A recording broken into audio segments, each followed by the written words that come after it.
Почитувани граѓани, после 12 години власт и бесцелно потрошени 3 мандати на Маријан Ристевски, тешко е да се направи топ листа на неговите неголеми лаги затоа што се премногу. Овде, на оваа локација, требаше да биде изградена елитната населба Градина. На површина од 40 на хектари проектирани беа преку 400 градежни парцели за изградба на куќи. Во населбата требаше да никнат и деловни објекти, големи трговски центри со сместувачки капацитети, киносали, галерии, кафетерии, основно училиште, објекти за спорт и рекреација. Според Маријан Ристевски, овде требаше да живеат 13.000 жители. 6 години подоцна, наместо елитна населба, овде гледаме празна ливада. Наместо ветените згради, трговски центри и булевари, изградена е една единствена куќа до која не постои ниту пристапен пат. Од ветената инфраструктура за населбата нема ни трага. Затоа, голем дел од граѓаните ги раскинаа договорите за купување парцели за изградба на куќи.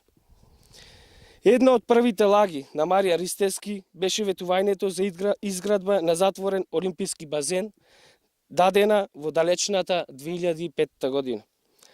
Базенот требаше да се гради во населба Вишне, на местото на некогашната зоолошка градина, а неговата изградба требаше да чини 5,5 милиони евра.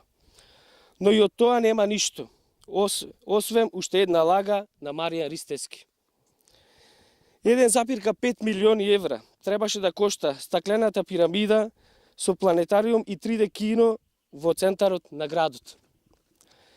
Економскиот гигант Дупонт во Мариово требаше да гради фабрика со 2000 работни места, а во Мариовскиот крај требаше да никне и така нареченото финско село. Прилепчани памтат и други ветувања на Маријан Ристевски. Училиште и градинка во Аличаир, кружен тек на мостот Табана, покривање на Дабнички канал, осовременување на градскиот стадион Гоце Делчев, детска градинка во Точила, реконструкција на планинарскиот дом Дервен и салата Партизан и изградба на картинг патека. Десетици и десетици други ветувања кои се сведоа на најобичните предизборни лаги. Почитувани граѓани, на општина Прилеп не и треба градоначалник кој многу ветува, а ништо не остварува, туку градоначалник со реални и остварливи проекти, работени според барајна и потреби на граѓаните. Таков градоначалник ќе биде Илија Јовановски. Во недела заокружете го бројот 19 за да има живот во Прилеп за сите. Ви благодарам.